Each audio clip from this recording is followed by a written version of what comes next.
Assalamualaikum warahmatullahi wabarakatuh. Halo, apa kabar? Mudah-mudahan masih selalu semangat ya. Dan jangan lupa untuk selalu jaga kesehatan kalian. Nah, minggu lalu kalian sudah belajar tentang teknik korespondensi serta konsep korespondensi. Bagaimana membuat surat, menulis surat, dan melakukan contoh-contoh format surat ya, membuat contoh format surat. Baik, pada minggu kali ini kita akan membahas materi yang lain yang masih terkait dengan surat menyurat, yaitu teknik mengarsip surat atau konsep record management. Nah, record management ini yang kita maksud adalah filing ya. Kita bisa sebut sebagai filing. Tulisannya FILLING, filing. Oke, di bab ini atau di minggu ini kita belajar tentang bagaimana penjelasan konsep filing itu sendiri, batasan kearsipan atau filing, sistem arsip, menjelaskan sistem penyimpanan arsip atau filing, menyimpan atau menyiapkan peralatan filing, menyimpan dan menemukan arsip, hingga menjelaskan penyusutan arsip. Tapi minggu ini hanya sampai sistem penyimpanan arsip ya. Untuk bagaimana menemukan arsip, menyiapkan peralatan dan penyusutan kita akan bahas minggu depan. Nah, sebagai pengantar mungkin saya akan sedikit jelaskan apa itu yang dimaksud dengan filing atau kearsipan. Nah, ini penyimpanan informasi teman-teman semua. Jadi kearsipan ini adalah sebuah penyimpanan informasi dalam bentuk arsip ya, atau sering kurang begitu diperhatikan kebanyakan orang, karena setiap perusahaan punya caranya sendiri dalam melakukan pengarsipan. Jadi pekerjaan arsip ini dianggap kurang menarik. Kenapa? Karena saking banyaknya data yang masuk, ada beberapa perusahaan yang melakukannya dengan sekedarnya saja karena load pekerjaan mereka banyak sekali. Padahal kearsipan ini adalah suatu pekerjaan yang penting. Arsip sendiri punya fungsi kelancaran sebuah kegiatan. Jadi dia sangat mempengaruhi kelancaran kegiatan perusahaan karena sebagai bahan bagi pimpinan dalam melaksanakan fungsinya, yaitu perencanaan, pengorganisasian, pergerakan, dan pengawasan. Hal ini tidak lepas kaitannya dengan peran kantor sebagai unit penunjang di organisasi baik pemerintah maupun swasta, yaitu fungsi dari organisasi adalah mengelola sebuah informasi. Peranan dari kearsipan itu penting karena semakin meningkatnya penyediaan informasi yang mengharuskan on time, lengkap, cepat, dan akurat untuk kepentingan di perusahaan itu sendiri. Hal inilah yang menyebabkan bahwa sistem kearsipan atau penyediaan serta penyimpanan informasi harus dibuat seefektif mungkin. Sangat diperlukannya sebuah kearsipan atau sebuah sistem menyimpan arsip itu merupakan kata-kata yang wajib dijalankan ya, sangat diperlukan. Itu kata yang sungguh cermat untuk menggambarkan bagaimana fungsi dari filing baik dalam organisasi pemerintah maupun swasta. Organisasi sendiri banyak mengalami kegagalan dalam artian ketika mengurus atau menyimpan arsip. Organisasi tersebut tidak mengakui bahwa mereka kesulitan dalam mengarsip. Di sisi lain, banyak juga yang berhasil menyimpan arsipnya, melakukan pendataan informasi yang baik dan benar, dilihat dari contoh komunikasi dan pengambilan keputusan organisasi yang pada akhirnya dilakukan dengan mudah dan cepat, sebab informasi yang dibutuhkan itu sudah tersedia. Banyak kegiatan juga di perusahaan tergantung pada filing ya, seperti pernyataan dramatis yang pada akhirnya menjadi kenyataan, dapat divisualisasikan dan diuraikan jika pimpinan sangat sibuk berbicara melalui telepon, tiba-tiba butuh sebuah informasi misalnya. Nah, ini otomatis kita harus mengingat-ingat kembali informasi itu ada diletakkan di mana. Misalnya, tiba-tiba memerlukan informasi tentang sebuah kontrak yang datang beberapa hari yang lalu, ya, yang sudah dilakukan beberapa hari yang lalu. Lalu dia mengingat kembali perjanjian kontrak tersebut, nilai uangnya bisa jadi 3 miliar rupiah atau 5 miliar rupiah, tapi jumlahnya pasti informasi dan jumlahnya ada di dalam file. Nah, beberapa kata-kata yang nanti akhirnya diinformasikan melalui telepon itu adalah berdasarkan arsip yang sudah dia kerjakan, dia lakukan, ya. Dapat dibayangkan bila sekretaris yang membantu pimpinan atau pimpinan tersebut tidak menemukan arsip yang dimaksud. Itu bahaya sekali, bahwa informasi inilah yang dimaksud sangat penting. Di Webster New World Dictionary, sekretaris atau asisten manajer juga punya peran penting dalam menyediakan sebuah informasi atau menyimpan dan mengelola arsip itu sendiri.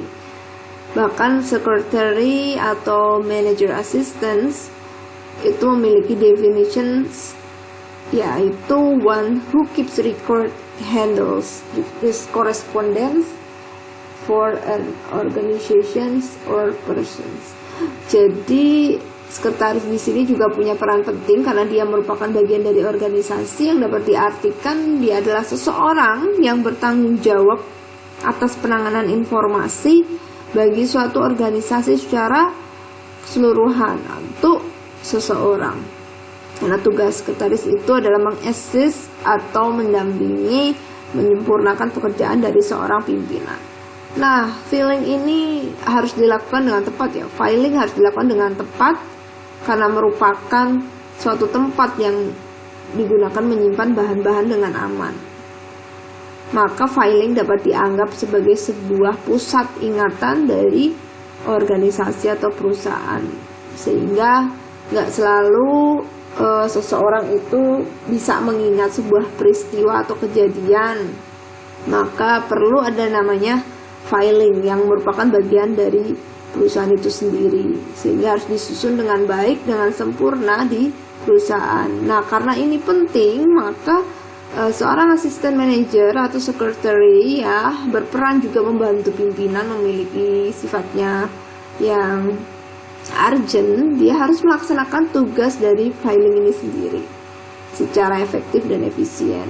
Jadi dia harus memiliki karakter teliti, rapi, dan menguasai bidang record management. Jadi dia harus juga memiliki pengetahuan dasar tentang filing, di mana dia harus bisa mencatat dengan baik informasi yang ada, menyiapkan catatan bila diperlukan, menyiapkan informasi yang diperlukan, mengumpulkan, menyatukan catatan dan informasi yang ada kaitannya satu sama lain, sehingga jadi sebuah histori yang lengkap, agar nantinya ketika pimpinan membutuhkan untuk pengambilan keputusan yang tepat sudah tersedia dengan sempurna. Ya, baik organisasi dimanapun itu harus dilaksanakan, ya, baik itu juga perusahaan kecil maupun perusahaan yang besar. Penyimpanan arsip itu menjadi acuan dari sustainabilitas perusahaan ke depan.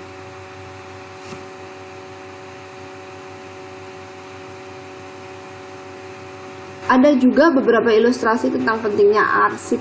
Misalnya ada di studi di Amerika Serikat menunjukkan bahwa 43% di perusahaan yang arsipnya musnah atau hilang oleh kebakaran dan sebab yang lain, dia tidak akan mampu melaksanakan kegiatan operasionalnya kembali. Jadi harus dapat juga yang namanya filing atau kearsipan itu bisa dicegah dari sebuah pemusnahan yang sifatnya accident. Sehingga dalam hal lain, arsip itu memerlukan perlindungan khusus dari yang namanya kebakaran, pencurian, kerusakan, bahkan kerusakan terhadap cuaca. Arsip harus disimpan dan dicegah terhadap resiko-resiko tersebut dengan cara menempatkannya dengan baik.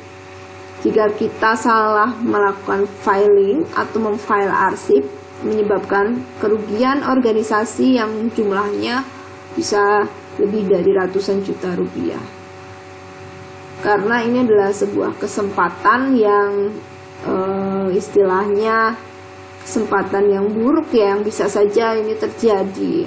Ini adalah sebuah resiko yang memang harus diantisipasi, perlindungan arsip.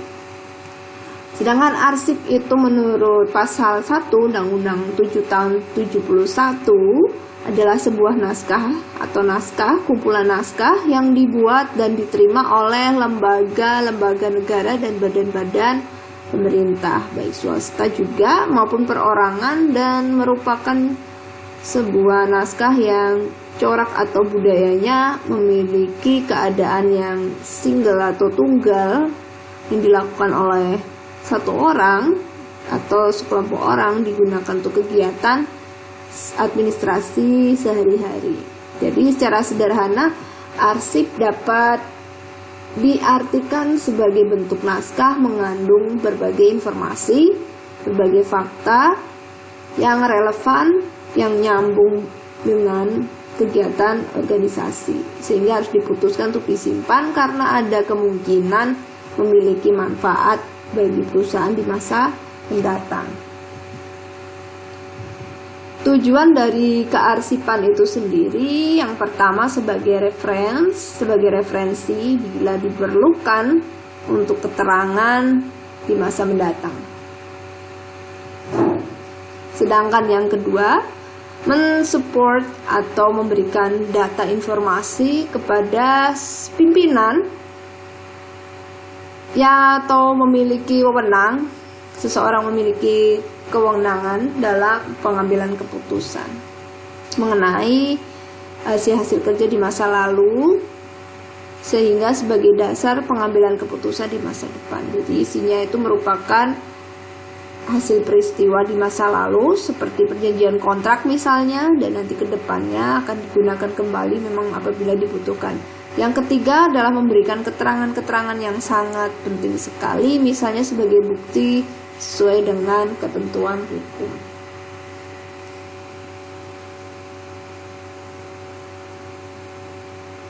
Sistem kearsipan itu mengandung banyak poin di sini ya. Ada tujuan arsip, ada siklus hidup arsip, dan juga ada beberapa ciri-ciri bahwa sistem kearsipan yang tidak efektif itu seperti apa. Nah, tujuan kearsipan sendiri adalah menyelamatkan sebuah pertanggungjawaban tentang perencanaan, pelaksanaan, penyelenggaraan sebuah organisasi.